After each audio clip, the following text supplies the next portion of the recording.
साताराच्या police अधीक्षकांच्या निलंबनाचे Neelam गोरेंचे निर्देश। मंत्री शंभूराज देसाईंच्या तक्रारीनंतर नीलम गोरेंनी दिले आदेश। साताऱ्यातल्या घटनेचं सीसीटीव्ही गोरेंनी मागवलं।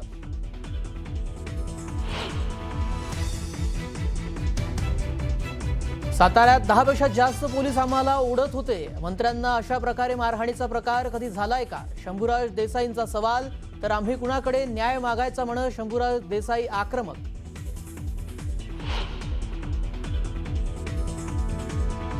सातारा झेडपी निवडणुकीतला वाद पेटला। शिवसेना आमदारांचे विधिमंडळाच्या पायऱ्यांवर आंदोलन, तर आंदोलनावर मुख्यमंत्र्यांकडून संताप व्यक्त।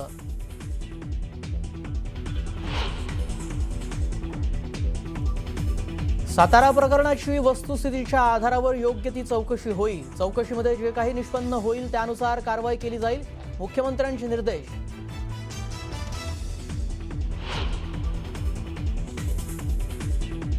सातारा प्रकरणावरून विधान परिषदेत जोरदार खडाजंगी। शिवसेना आणि राष्ट्रवादीच्या मंत्र्यांनीही मार खाल्ला म्हणत परवांचा हल्लाबोल, तर आता सत्तेला लाथ मारून बाहेर पडा म्हणत परवांनी डिवचलं।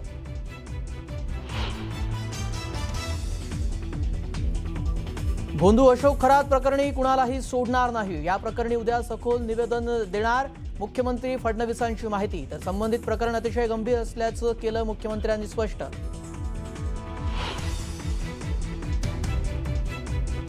ओळखीच्या महिलेवर अत्याचार झाल्यानंतर माजी कर्मचाऱ्यानेच लावला ऑफिसमध्ये गुप्त कॅमेरा। वादग्रस्त व्हिडिओ दिले पोलिसांना। भोंदू खरात प्रकरणात मोठी माहिती समोर।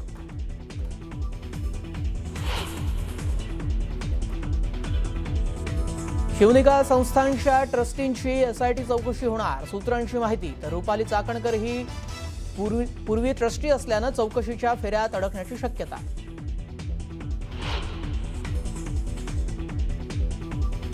खरात प्रकरणात रुपाली चाकणकरांची एसआयटी मार्फत चौकशी होण्याची शक्यता। शिर्डीत दाखल गुन्ह्यात फिर्यादी महिलेची चौकशी करू नये म्हणून दबाव टाकल्याचा आरोप।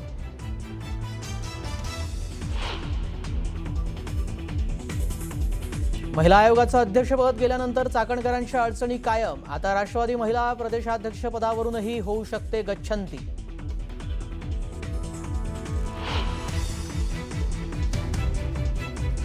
भोंदू खरातचं कौतुक करतानाचा हिवरे बाजार गावचे सरपंच पोपटराव पवारांचा जुना व्हिडिओ व्हायरल। तर भोंदूगिरीशी संबंध नसल्याचं म्हणत पवारांची सारवासारव।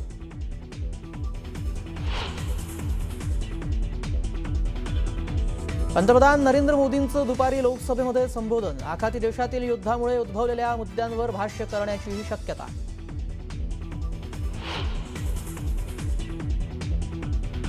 आणि काश्मीरच्या सांबामध्ये मोठा स्फोट, अनेक घरांच्या काचा फुटल्या।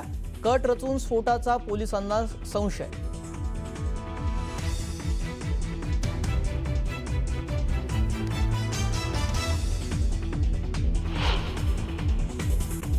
मुख्यमंत्री आणि उपमुख्यमंत्र्यांची स्वतंत्र भेट घेण्यात आलेली आहे। सातारा जिल्हा परिषद अध्यक्ष निवडणुकीत झालेल्या वादावर अखेर पडदा पडलाय। सत्ताधारी शिवसेना विरुद्ध भाजप असा सामना सभागृहात दिसून नये यावर एकमत झालेलं आहे। दोन्ही पक्षांचे वरिष्ठ नेत्यांनी मुख्यमंत्री आणि उपमुख्यमंत्री यांची स्वतंत्र भेट घेतली आहे। शिवसेनेकडून उद्योग मंत्री उदय सामंत आणि भाजपकडून महसूल मंत्री चंद्रशेखर बावनकुळे यांनी मध्यस्थी करत चर्चा केली। तर मुख्यमंत्री देवेंद्र फडणवीस यांची भेट घेतल्यानंतर उद्योगमंत्री उदय सामंत आणि चंद्रशेखर बावनकुळे उपमुख्यमंत्री एकनाथ शिंदे यांच्या दालनात बैठक करतात। अधिक माहिती देत आहेत आमचे प्रतिनिधी उदय जाधव आपल्यासोबत जोडले गेलेले आहेत। उदय, काय अपडेट? आपण बघतो की सातारा जिल्हा परिषद अध्यक्षपदाच्या निवडणुकीमध्ये शिवसेना विरुद्ध भाजप असा जो आमनेसामना जो काय घडून आलेला आहे, त्यामुळे मोठा वाद निर्माण झालेला आहे। पालकमंत्री शंभूराज देसाई यांना धक्काबुक्की देखील झाली आहे। त्याचे तीव्र पडसाद जे आहेत आज विधिमंडळाचं कामकाज सुरू झाल्यानंतर दोन्ही सभागृहामध्ये उमटलेलं आपल्याला पाहायला मिळतं। एकूणच सत्ताधारी पक्षातले दोन प्रमुख पक्ष शिवसेना विरुद्ध भाजपा हे या प्रकरणी आमनेसामने आलेल्याचं पाहायला मिळतं। त्यामुळे कुठेतरी दोन्ही पक्षातील जे वरिष्ठ नेते आहेत त्यांनी एकमेकांच्या नेत्यांची जी आहे ती भेट जी आहे ती घडून आणलेली आहे। आणि त्याचबरोबर आपण पाहतोय की शिवसेनेचे पक्षाचे नेते आणि उद्योगमंत्री उदय सामंत यांनी मुख्यमंत्री देवेंद्र फडणवीस यांची भेट घेतलेली आहे। त्यानंतर उपमुख्यमंत्री एकनाथ शिंदे यांची देखील त्यांनी भेट घेतलेली आहे। त्याचबरोबर भाजपकडून त्यांचे ज्येष्ठ नेते महसूल मंत्री चंद्रशेखर बावनकुळे यांनी सर्वप्रथम उपमुख्यमंत्री एकनाथ शिंदे यांची त्यांच्या दालनामध्ये जाऊन भेट घेतली आणि त्यानंतर मुख्यमंत्री देवेंद्र फडणवीस यांची देखील भेट घेतली। त्यामुळे दोन्ही नेत्यांची एकमेकांची भेट घेतल्यानंतर कुठेतरी सुसंवाद जो आहे, समन्वय जो आहे तो घडवून आणण्यामध्ये उदय सामंत आणि चंद्रशेखर बावनकुळे या दोन्ही नेत्यांना यश आलेले आहे। त्यांची शिष्टाईची आहे ती कामाला आलेली आहे। त्यामुळे एकूणच सातारा जिल्हा परिषद अध्यक्षपद निवडणुकीचा जो वाद आहे त्यावरती आता कुठेतरी पडदा पडला आहे असं आपल्याला म्हणावं लागेल। एकंदरीत विधिमंडळामध्ये आपण पाहतोय की दोन्ही पक्ष जे आहेत सत्ताधारी आमने सामने उभे टाकत होते, एकमेकांच्या विरुद्ध आरोप प्रत्यारोप जे घडत होते। त्याचबरोबर सर्वात महत्त्वाचं म्हणजे विधान परिषदेमध्ये उपसभापती नीलम गोरे यांनी सातारा जिल्ह्याचे पोलीस अधीक्षक यांचं निलंबन जे आहे ते जाहीर करून टाकलं होतं। त्यामुळे कुठेतरी असमन्वय जो आहे तो दिसून आला होता। त्यामुळे मुख्यमंत्री काहीसे नाराज होते, अशी देखील चर्चा जी आहे ती सुरू होती। त्यावरती आता कुठेतरी समन्वय घडवून आणत यावरती अखेरीस पडदा टाकलेला आहे। त्यामुळे सातारा जिल्हा परिषद अध्यक्षपदाच्या निवडणुकीमध्ये जो वाद निर्माण झाला होता, सत्ताधारी पक्षच एकमेकांना भिडले होते, त्यावरती आता पूर्णविराम देण्याचं काम जे आहे दोन्ही पक्षाकडून करण्यात आल्याचं माहिती मिळते आहे। अतिशय मोठा भ्रष्टाचार आहे। जवळजवळ 7,245 रुपयाच्या ऐवजी 950 रुपयाच्या लाईट लावलेल्या आहेत। याचा पुरावा आपल्या समोर आहे अध्यक्ष महोदय। त्याची जवळजवळ 630 स्ट्रीट लाईट लावलेले आहेत। त्यानंतर अध्यक्ष महोदय ठिकठिकाणी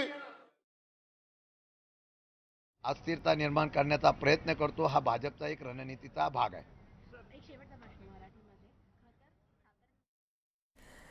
सभापती राम शिंदेंनी मुख्यमंत्री देवेंद्र फडणवीस यांची भेट घेतली आहे। सातारा जिल्हा पोलीस अधीक्षक निलंबन कारवाई निर्देश प्रकरणावरून मुख्यमंत्री आणि सभापतींमध्ये चर्चा झाली असल्याची माहिती आहे।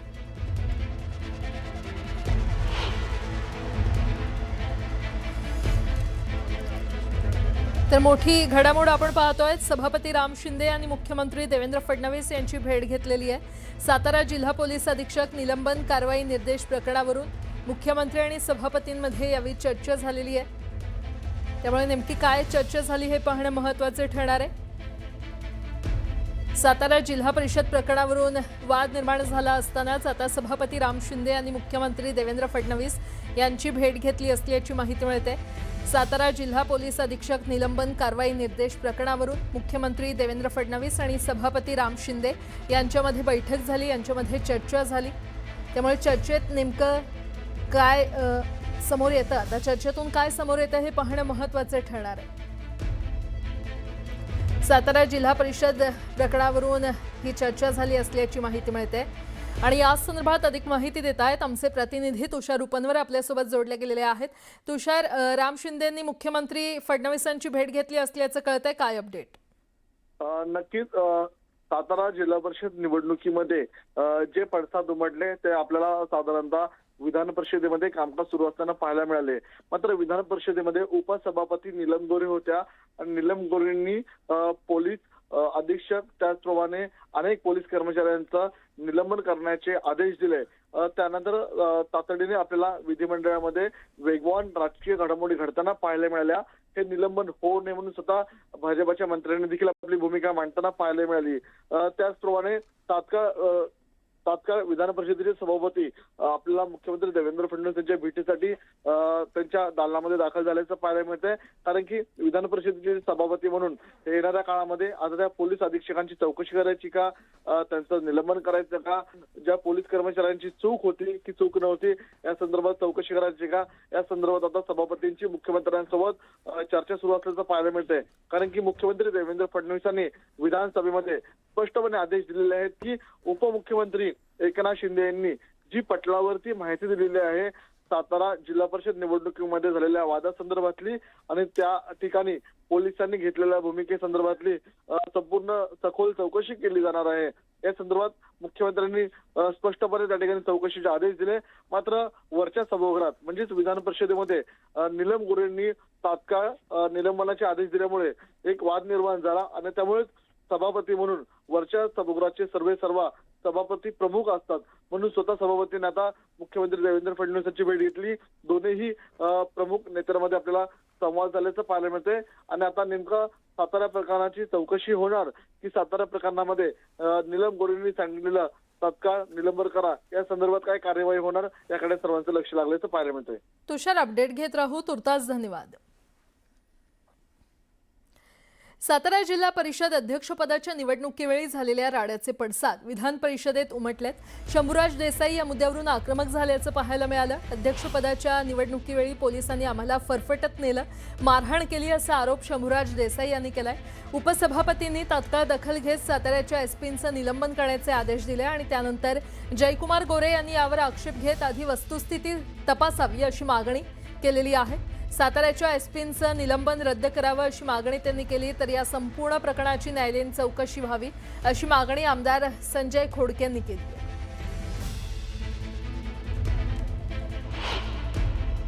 कोणाकडे नाही मागायचा असं इथं आपल्याकडे मागणार आणि खाली मान्य अध्यक्षांकडे मागणार.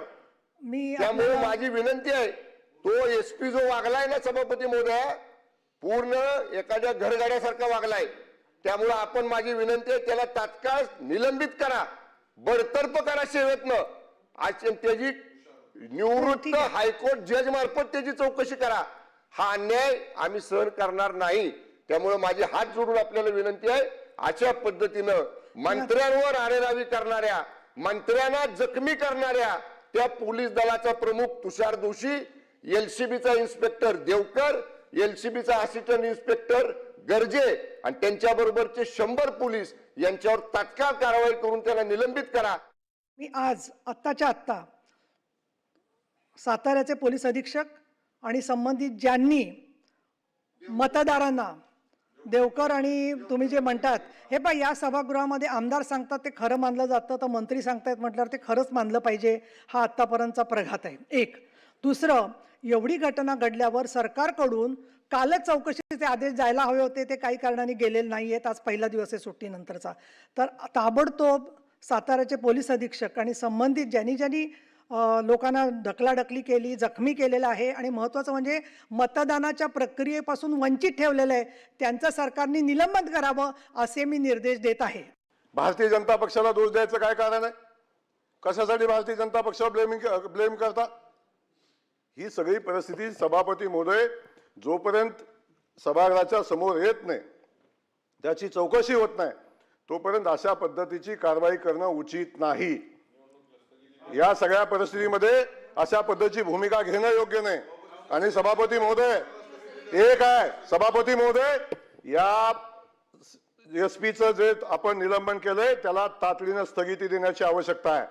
निवडणुकीची प्रक्रिया आहे, निवडणूक बघेल.